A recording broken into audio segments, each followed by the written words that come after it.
First point is well taken. It's not about the not eating and the not drinking. That's the least of it. The day is about teshuvah, right? The day is anything. So my question to you, Mara Yvette, is: so then, why this day? Could it be any day? In other words, why Shiva Sabbath Tammuz? What's going to be the classic answer? Why are we fasting today? Does anybody know? Okay, all the reasons. We're going to look actually at our first source so that we can tell Jesse Salem that I did sources. Everybody look inside. The first source, Rambam Hilchot Taniyot. He says, Yesham Yamim Shekol Yisrael Mitanim Behem Mipnei Atzarot Shir'u Behem. So first of all, Rambam agrees with Yvette and says that the reason why we are fasting, because of the tzarot, because of the tragedies that befell us, and in order le'orer halavavot. Le'orer halavavot means to make us think, to make us feel. Why? Why do we need to think and why do we need to feel? Liftoch darkei tshuva, v'yazeh zikaron l'ma'asenu hara'im. If we are going to then start to think on a more deeper level, we're going to think about ourselves, we're going to introspect, and we're going to think about the things that we do that aren't so great. But not just us, also ma'aseh avotenu. We're also going to think about what happened in generations past. What did our forefathers and foremothers, what did they do that wasn't correct? Shehaya kema'asenu. Are we repeating some of the acts that shouldn't have been done then are still being done now? We're going to look at this more inside in the Navi. And why are these so bad? Shegaram lahem velanu otanatzarot. According to Rambam here, this is not an event that we're commemorating. How many years ago was the first Beit HaMikdash destroyed? Anybody around the table? Anybody want to venture a guess? A lot. 2,600 years. Has anybody mourned anything for 2,600 years? What about Bayit Sheni? Anybody want to offer? You can remember it based on the 70 years later, right? So I'm not good at math either, but whatever. And not you are, I'm not. 1,948 years ago, the Bayit Sheni. So Bayit Rishon is destroyed by Bavel. Bayit Sheni is destroyed by Rome. And we are to this day in Deal, New Jersey in 2019, we are still mourning an event that took place all those years ago, right? We have to think about this and the importance of it. We're going to continue a little more and then I'll offer another explanation. Shebezichron dvarim elu nashuv leitiv. So what's going to happen? A person is going to end up remembering these things, and then because of remembering what happened to the Jewish people then, even what's happened since then until now, we're going to think more deeply and we're going to say, something's going on, there's something we have to fix here, and we're going to fix our ways, and like the pasuk says, we're going to move away from what we did wrong, and we're going to better our ways. Okay, so that's the first piece of Ramban. Why are we here? We're here because we are commemorating historical events, things that happened all those many years ago. But it's not just history. It's not just about, woe is them. It's about us. And we're going to talk about that in one more second. I want to just read the second one after that.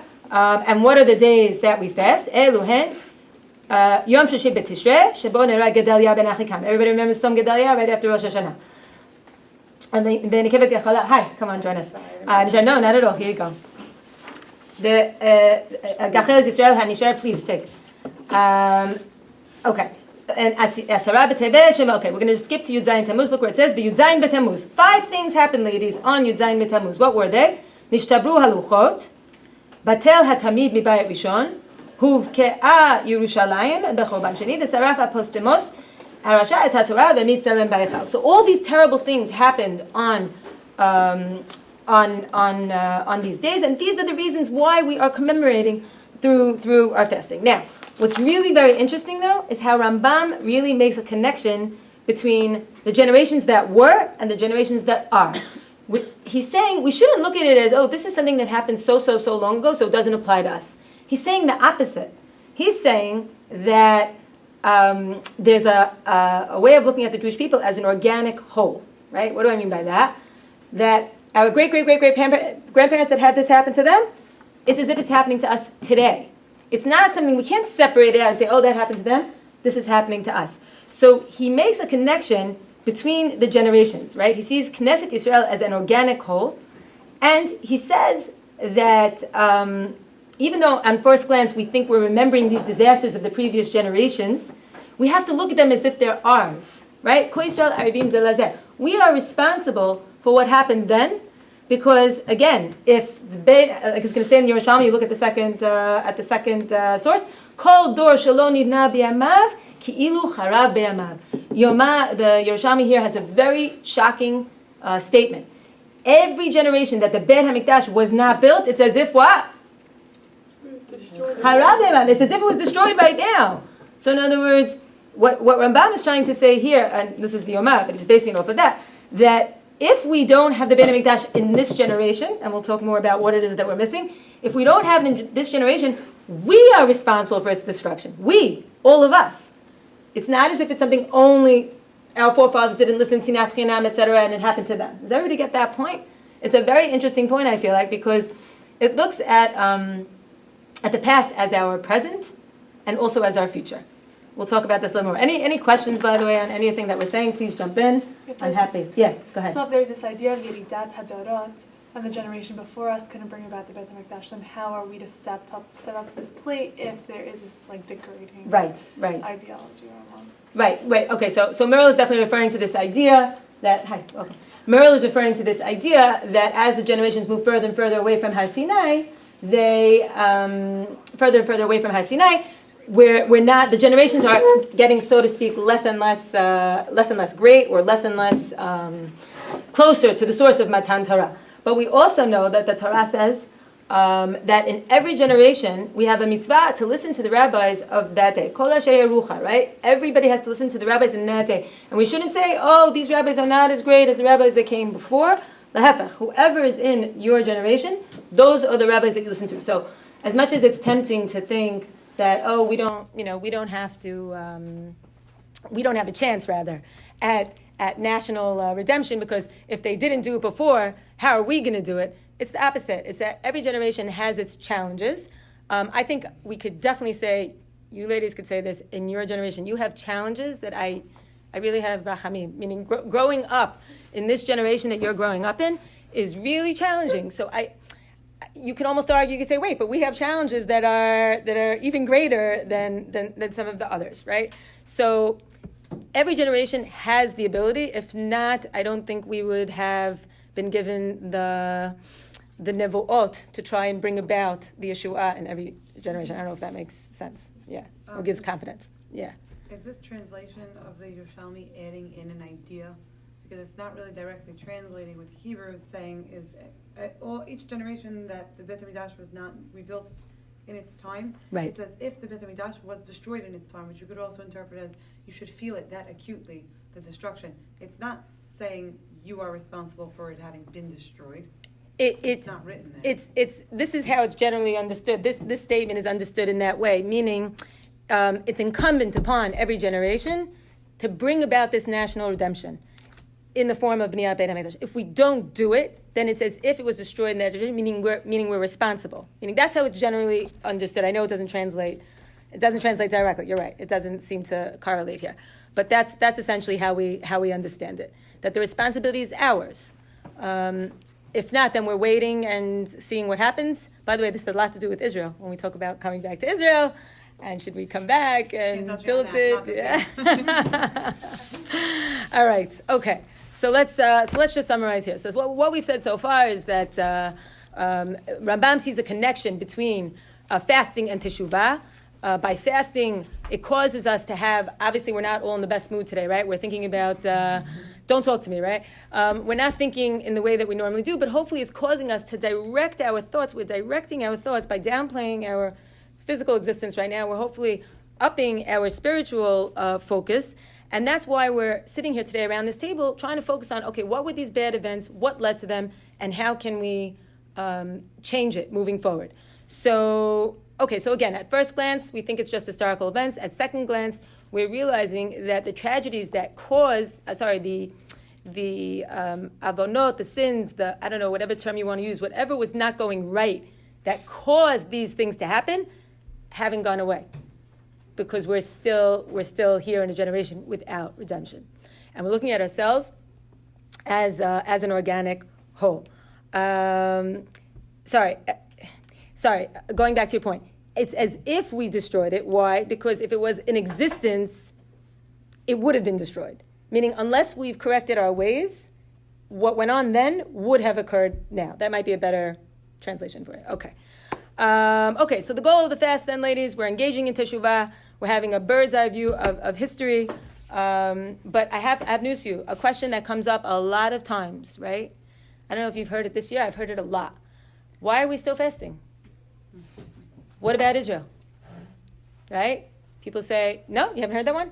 I've heard it a lot. Yep. Yes, we've been talking about it, right? This idea that, okay, so Israel exists, guys. Wake up, right? We're not in the same position we were even 100 years ago. We have a state. We have a country. We have an army. We have an entire Jewish homeland. But we don't have Hathaway. We don't have Hathaway, right? Okay, so there are things that we're missing, and depending on how you define what we have, then you'll define what we don't have, right? And that's always subject to opinion. I want to look at, you know what, before we go even further into the text, because this question we're going to look at, it was asked of Zechariah Hanavi, right? All those generations ago in Bayit Rishon, when the Mishlacha came to Zechariah. We're going to get to that source after, but before we do that, I want to see if we can look at, what was the Beit HaMikdash like when Shlomo HaMelech built it. What was it really like? None of us were there, right?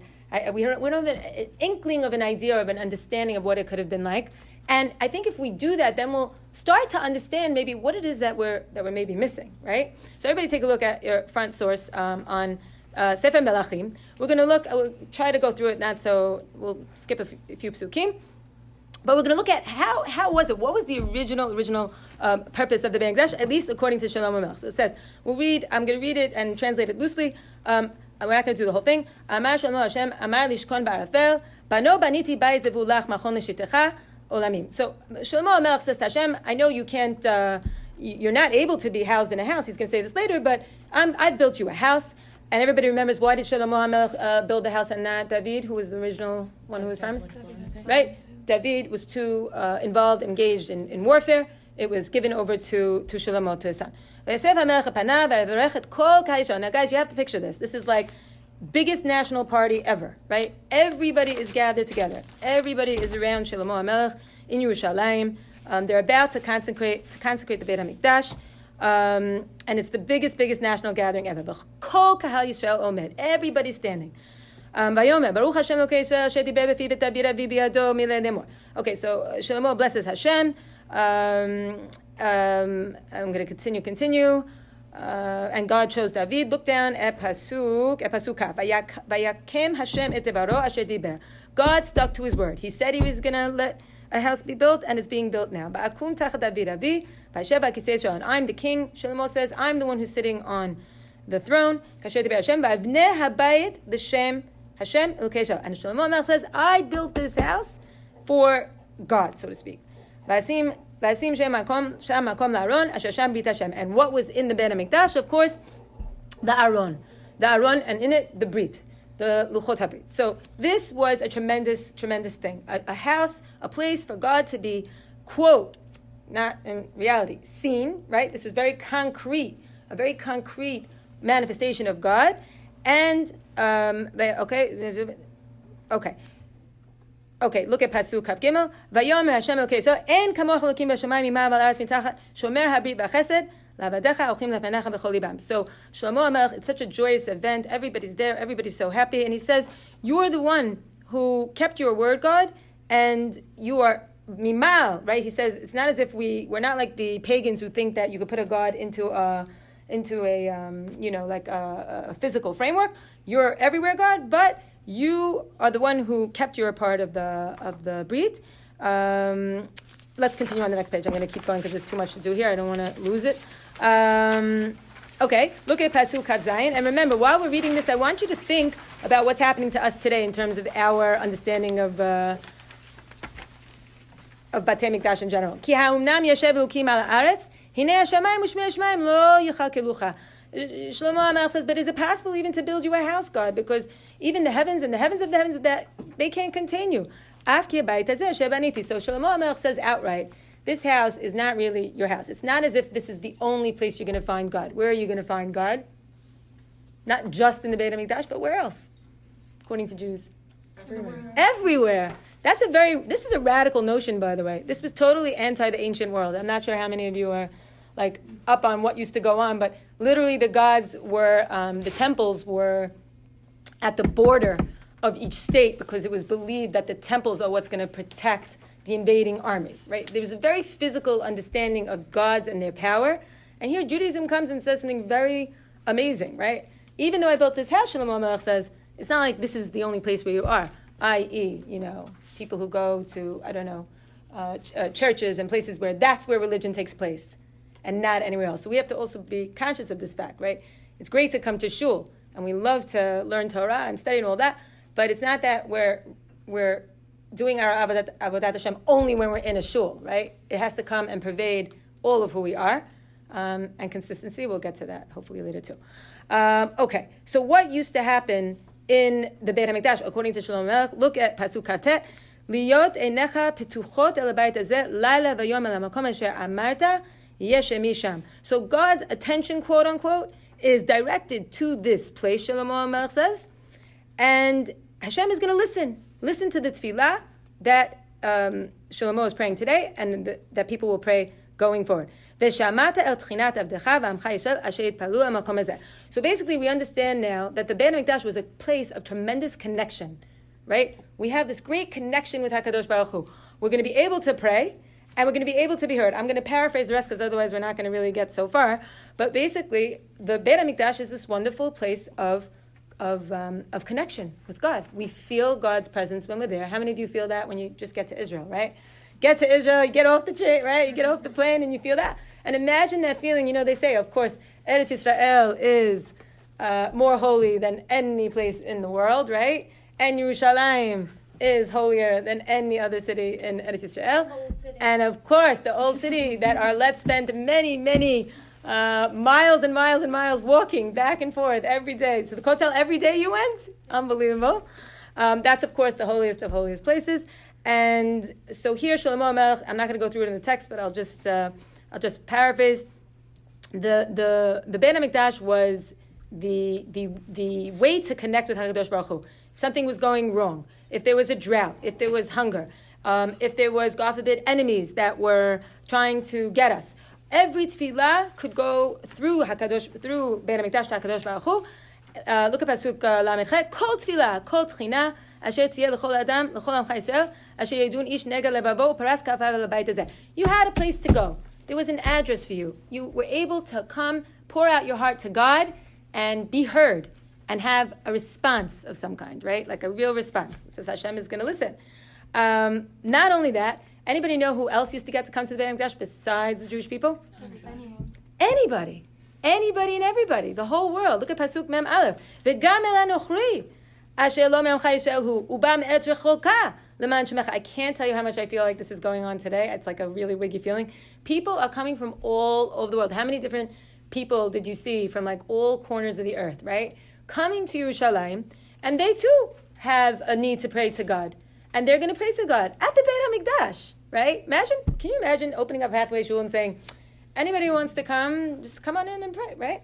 This is what the Beit HaMikdash was. It was a central place for the world, the spirituality for the world. Why are they going to come? Ki yishme'un et shimcha hagadol, bet yadcha chazaka l'zruacha netuya, uba v'yitalel l'bayit hazeh. Everybody's going to hear about you, God. Everybody's going to hear about you. This is going to glorify, thinking about what we're missing, right? The Beit HaMikdash is going to glorify God's name to the world. And people are going to hear about that. So they're going to come. So it's this place of tremendous connection to God. It's this place of justice. We didn't mention that also. It says that anybody who has any issues, not that in our day anybody fights with anybody else, right? Nobody has any issues with anybody. Everything is pretty, right? Hathaway. But anyway, that used to also be adjudicated. Why? Where in the Beit HaMikdash were things adjudicated? I don't know another word. Anybody know what that word means?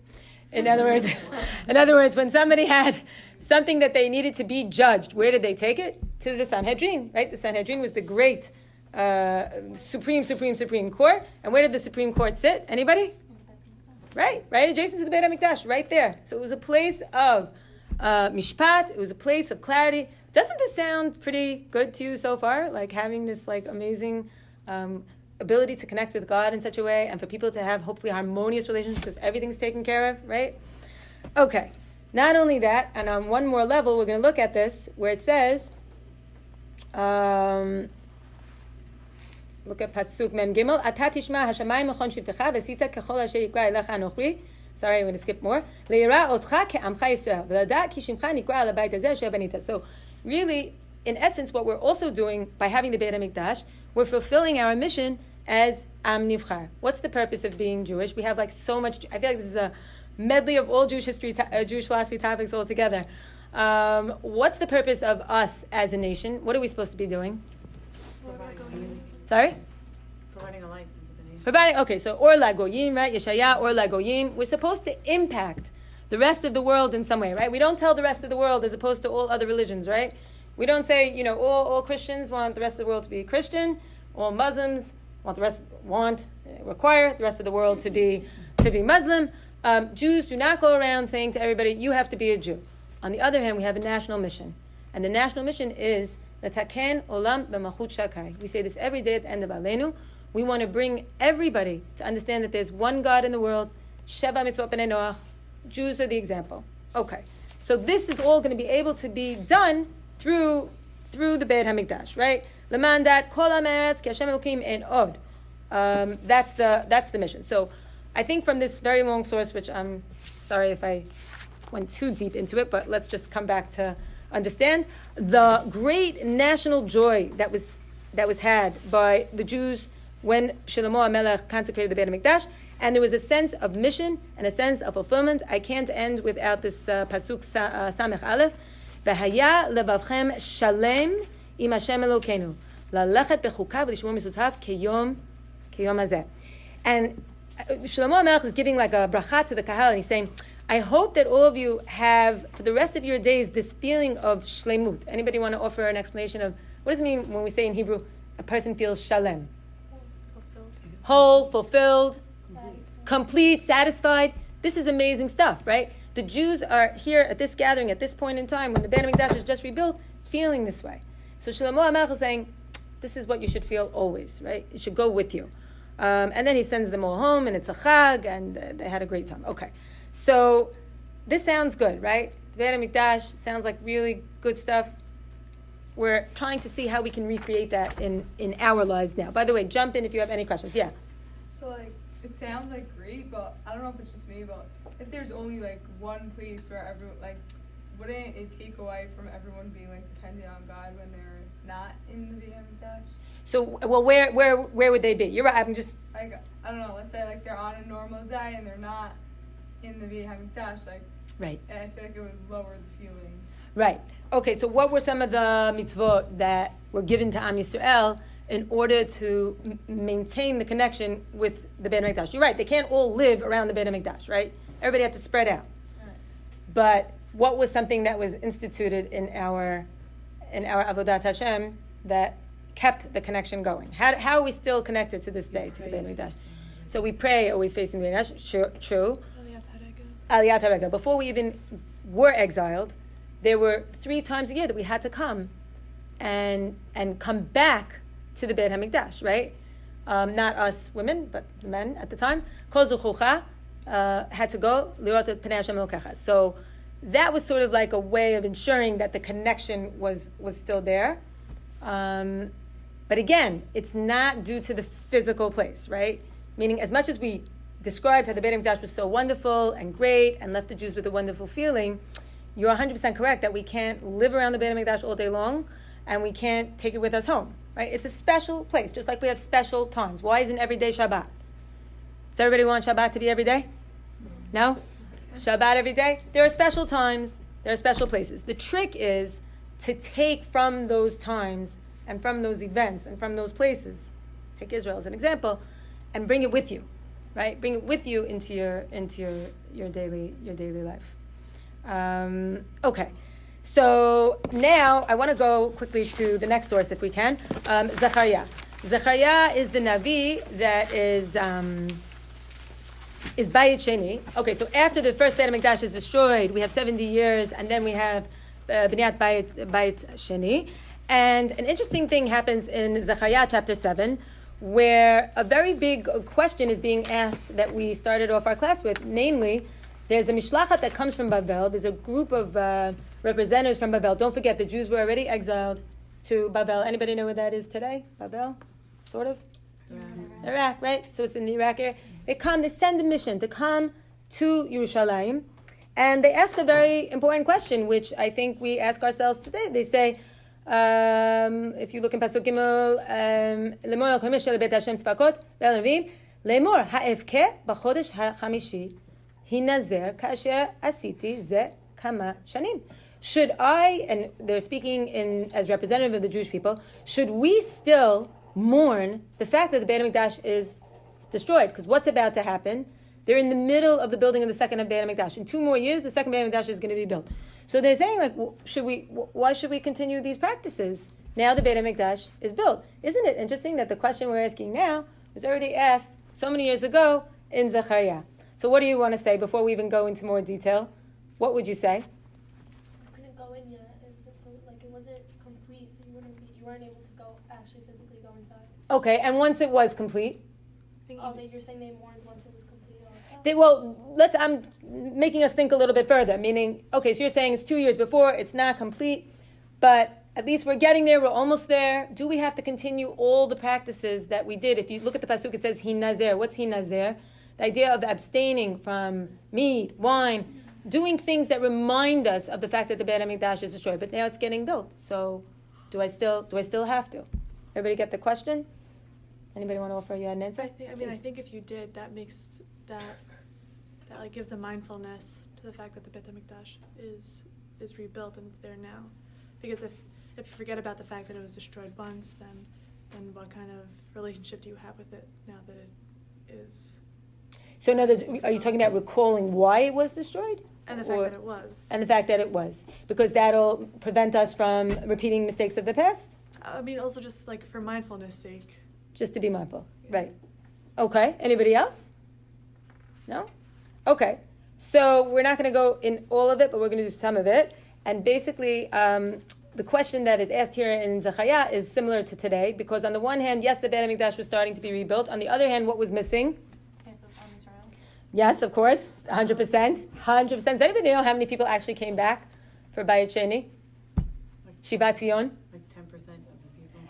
I know it was an extremely small number. I remember hearing something of between 30 and 40,000, which was not considered like a significant portion. And who came back, just for the record, historical? Poor people. People who didn't have, the nice houses and the nice cars, forgive me, and all of that, right? They were the ones that stayed in Babel, but the ones that didn't have anything, they came. Okay, so they're asking the question. The Mishlachat that comes to Zechariah is asking whether or not we should continue practicing as mourners. Vayihidvar Hashem tzvakot, look at Pasuk Daled, Elai lemor, ha'emor el kol ha'am ha'aretz ve'el kohanim lemor, ki tzamtem b'safot b'chamishi u'b'shvi'i, v'zeh 70 shana, hatzom samtuni ani. What's the answer here? Does anybody get it? What is the answer that so far is being given to the Mishlachat, to the group that came? Are you fasting for me? Right. You say, oh, I'm fasting because of the destruction. I'm not eating. But God retaliates. Is it for me? God answers, is it for me? Does God eat or drink? Like, does it matter, quote unquote, to God if I don't eat and I don't, drink anything? Right? You're the ones who are eating and drinking. So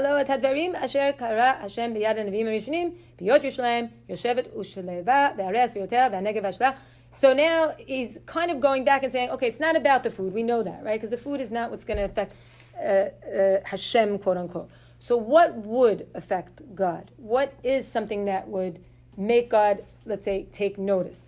So Zechariah is going to talk about what happened generations ago. Bidei ha-nevi'im harishonim. Who are the nevi'im rishonim? Nevi'im rishonim refers to the nevi'im that were, anybody? In Bayit Rishon, right? Shaya, other nevi'im. What did they say? This is at a time, by the way, when Jerusalem was settled, everything was much better, and yet at that time too, there were issues, and those issues, Zechariah is saying, are still with us today. They're not things that just apply to that generation, they're things that apply today. So what is he going to say? Look at Pasuk Chet. V'hidvar Hashem al Zechariah lemor, Kol Hashem tzvachot lemor mishpat emet shvotu v'chesed v'rachamim asu ish et achiv. He says, if you want to know why you're still fasting, it's because issues of social justice, issues between ben adam l'chaviro, those are still as relevant today as they were then. And that's what the Nevi'im were talking about, Nevi'im Rishonim. And what happened? They didn't listen. Look at Pasuk Yud Bet. V'libam samu shamir mishmoa et haTorah. What did the Jews of the first generation of the Beit HaMikdash do? They didn't listen. They turned their necks, and God became angry. So God called to the Jews. How did God call to the Jews? How does God communicate to us? The Nevi'im at that time. That was one way. So the Nevi'im would come and try to give their messages across. Does anybody remember the responses that Nevi'im got? Were they the most popular people? Not exactly. Yirmiyahu had a nice time in jail. People were very mean to the Nevi'im. Imagine somebody coming and telling you, you know what? Everything that you have, think you're doing right, you think you're so religious, you think you're wonderful, I'm here to tell you that it's not like that. This is what you need to do, right? Nobody wants to be told what to do differently. So God called, and Bnei Israel didn't answer. So God says something very sort of scary here, where he says, now you're going to call for me, and I'm not going to listen, right? This is a midah k'neged midah. This is what we call hester panim. When we talk about God kind of removing his influence or his supervision of us, and as a form of punishment. So here we see that. The last pasuk. Yudal b'sarim al kol hagoyim asher lo yidaum ve'aretz hashama acharehem me'over u'misha ve'yisimu eretz chamda l'shama. So what's going to happen as a result? God is going to spread out the Jews in exile, and so it was due to their sins and because they didn't listen. So what's the message, ladies, that we're taking away from this whole chapter of Zechariah? Anybody want to offer? What's the message for today? Yeah. The message is don't focus on the lack of the fasting and the lack of food, but focus on your relations with other people. 100%. The relations with other people. We're going to look at this now in Sefer Yeshaya as well. It's important in this parak to remember that even though the Beit HaMikdash is being rebuilt and is in the process of being rebuilt, it doesn't mean that the social weaknesses in the society have been completely fixed. So we have to, like you were saying, being mindful also and remembering what went on and what we hope will not repeat itself in this generation. Okay, let's look at Yeshaya for a second. We're not going to do the whole thing, but we're going to do some of it. And basically, this chapter is a very, very important chapter in no small part because it shows us what is the ideal fast, right? What is the ideal way that a Jewish person should go about fasting? Before we get into it, I have a question to ask all of you. I'm always curious to hear your answers. If somebody were to come and meet you on the street and bump into you and say to you, "Tell me, is so and so religious?" Right? Asking about another person. What would be your first response? What do you think your responses would be in order to describe whether or not a person is quote unquote religious? What would you say? What that person defines as religious is. Yeah. Okay. In what sense? Like further? Shomer Shabbat. Okay, we're being honest. Is he or she Shomer Shabbat? What else? Does he eat kosher? Does he or she eat kosher? Go to classes, learn, right? Anything else? Go to shul. Right? Look what we've described. And by the way, these are the answers we always get. Some people might add in also the way they dress, right? Because that's also a way usually to tell if someone's a Jew. So you have Shabbat, you have Kashrut, you have their actions, right? These are the descriptions that somebody will attribute to a religious person. If we look now in this chapter of Yeshaya, you're going to see something very, very interesting. Let's look. Okay, so he says, See why the Nevi'im weren't so popular? He's saying, call out in the loudest voice you possibly can and tell Bnei Israel all of their sins, right? Does anybody want to know if they did one thing wrong, let alone as a nation, right? Oti yom yom yidroshun, v'dat rachai yichpatun. Every day they're coming and seeking me out, God says, and they want to know me and my ways. Kegoy asher tzedaka asa. As if they are so religious, as if they are so perfect. They want to be close to God, they want to be spiritual. They're asking, why did we fast, God, and you didn't listen? We afflicted ourselves and you didn't know? Why does God say, I'm totally sort of not with you on this? because on the day that you're fasting, something else is going wrong. What's going wrong?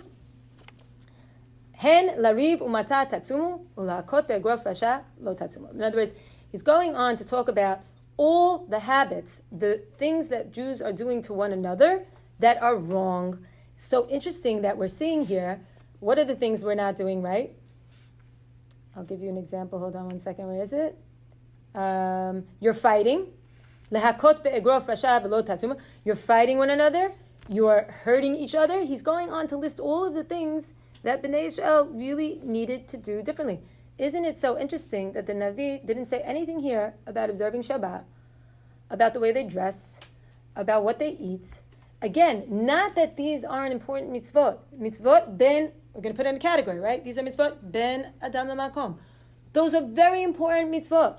But look at what this Navi and every other Navi who was ever giving tochacha to Bnei Israel was talking about. He was always talking about their relationships between each other. Over and over again. Here, let's look at the pasuk. You have to see this inside.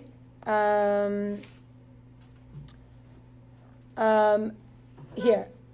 Look at Hey. It's a rhetorical question that he's asking. Hakazeh yiyet tzom avchareu yom anot adam nasho halakov ka'agmon rosho v'sak ve'efi yatzia lazeh tikrat tzom v'yom ratzon Hashem. In other words, Hashem says rhetorically, like, you think this is what I want? That you take a day and you fast and you show me how religious you are and how observant you are and how sincere you are, but at the same time, you're doing things that are wrong to one another. And then he proceeds to list what are the things you have to do differently. Yeshayahu explains in God's name, this is the fast that I want. Pateach chartzubot resha, hatar gudot motav, shalach retusim chovshim, v'lo matat. Okay, look at pasuk zayin.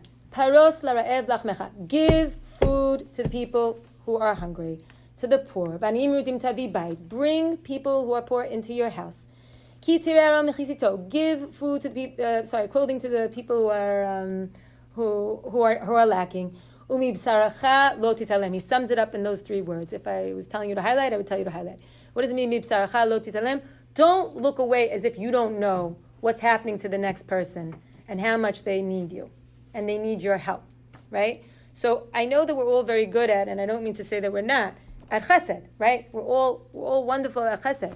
But this is going a bit deeper to say we have to elevate the mitzvot ben adam lechavero to the level of ben adam lamakom. Like, we have to start to see the way that we relate to one another as religious as ben adam lamakom. This is a very new kind of way of looking at it, right? Just because we're not so used to it this way. We're used to looking at religion as really my outward actions, and they're important, and I don't say nah.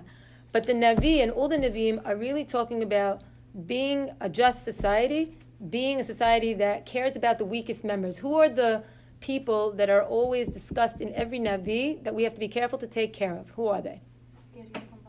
Why them? Ger, Yatom, and Almana. Why them? Ger is the convert, the person that lives with you.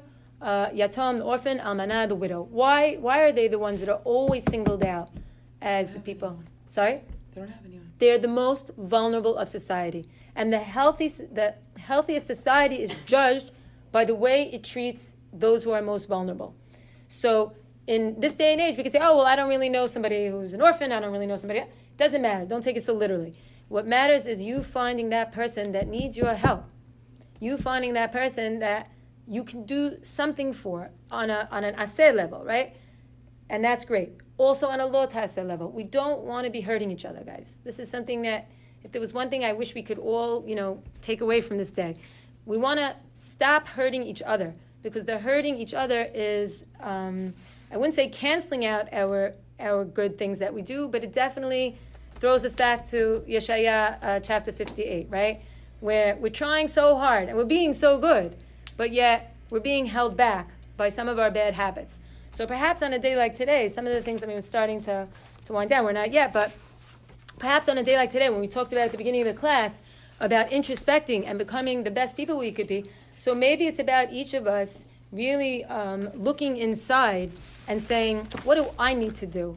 What do I need to do as an individual to be more sensitive to others, to see if we can go above and beyond the letter of the law, not just what the halakha says, but even above and beyond it, to forgive the person that I held a grudge for so long, to reach out to someone who really just doesn't have the resources that I have. Everybody has to find that. That's a very individual answer, by the way. That's not like something that we can all say, everybody has to do X. Everybody has to do teshuvah, yes. But everybody has to find that individual way that they're going to better themselves on that particular day in order to move forward and create this just society that all the Nevi'im were trying for us to create. So just to recap, in Sefer Melachim we saw that the original purpose of the Beit HaMikdash was for us to achieve so much as a nation, as to be an Or LaGoyim. Also on an individual level, we were able to communicate with God in a way that we can only wish for today, right? To have that kind of clarity. In Zechariah, we saw that the same question that we're asking today. We have Israel, we have so much. Maybe we don't have to fast. Maybe we don't have to keep mourning the destruction because we're rebuilding. And yet at the same time, that at that generation there was a partial rebuilding. Today we are still missing, and that's why we continue. Any questions until now on what we said so far? Okay. All right, so just a few more points and then we'll start to close. Okay, one other thing that did exist in the time of the Beit HaMikdash that we don't have now is the Korban Tamid. What was the Korban Tamid, anybody?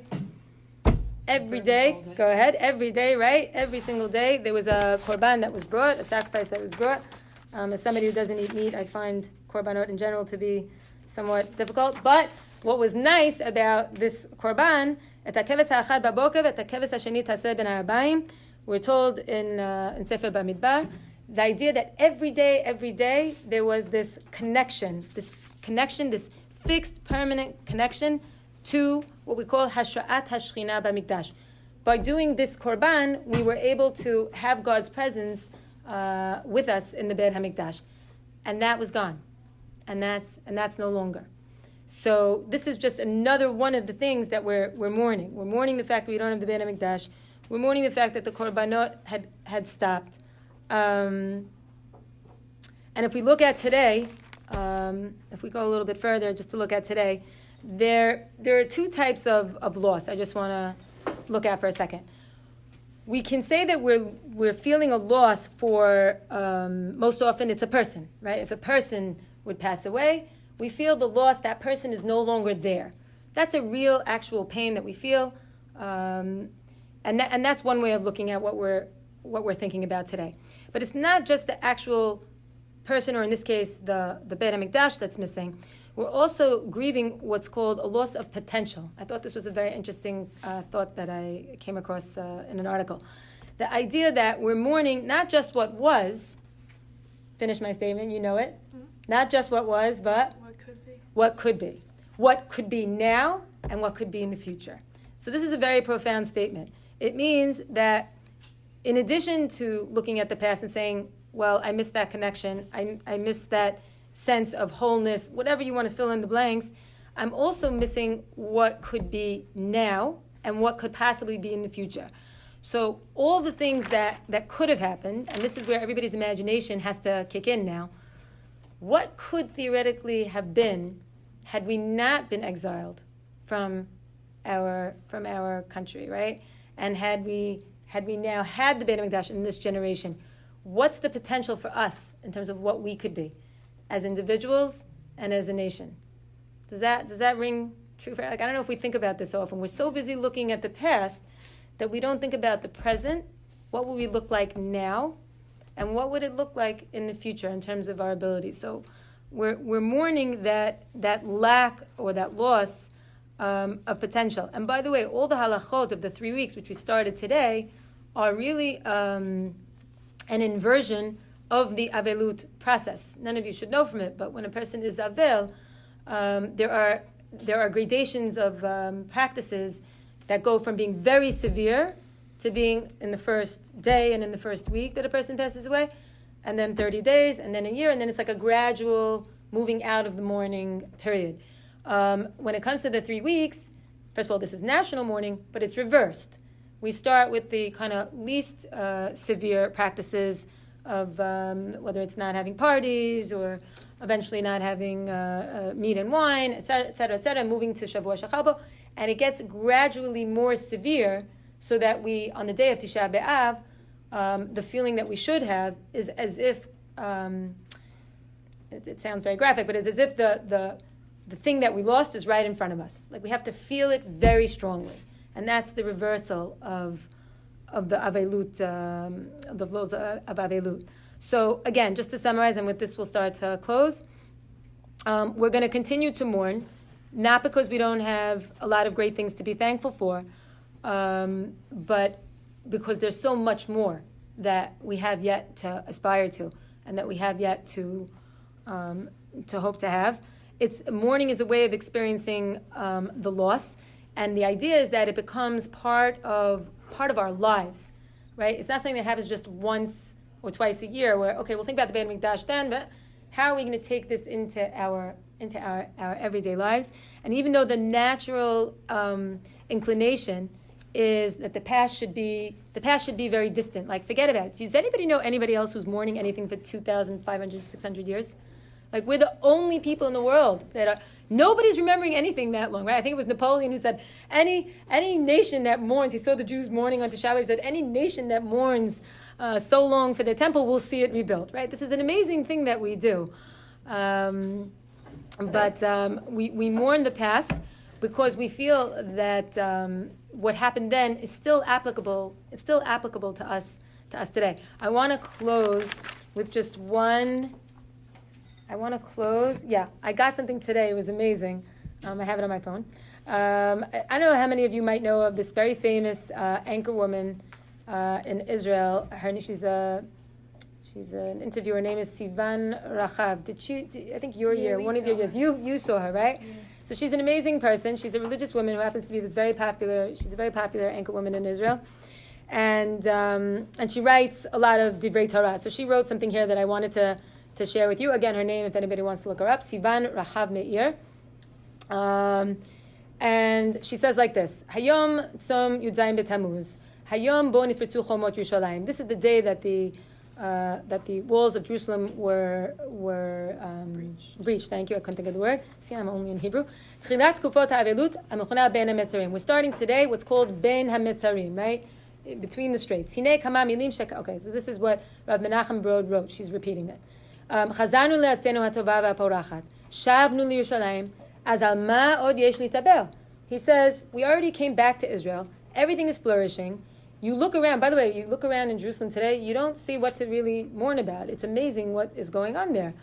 Ubechen hamusag galut eno mitztamsem l'sheila ha'im am Yisrael chai b'Morocco, America, or Israel, right? So this idea of galut, like, does anybody still feel galut? You don't feel exile, certainly not here, certainly not anywhere you are in the world, right? Ha'sheila echu chai. So the rabbi says, the question is not where we are physically, but it's how we're living spiritually. How are we living our lives? Hitkadamnu rabot bedor hazeh, aval shibud yachol yitkaim gam kshiyoshvim b'Yerushalayim. He says, we've gone very far in this generation, but shiabud, what's shiabud translated, guys? Slavery, but there's a word maybe, being beholden to something, like having to do something for someone else, let's Indentured. Say again? Indentured, right? Shiabud yachol yitkaim gam, even if you live in Jerusalem, ladies, he says, we could feel this sense of shiabud. Hagalut b'mahuta hi pnimit.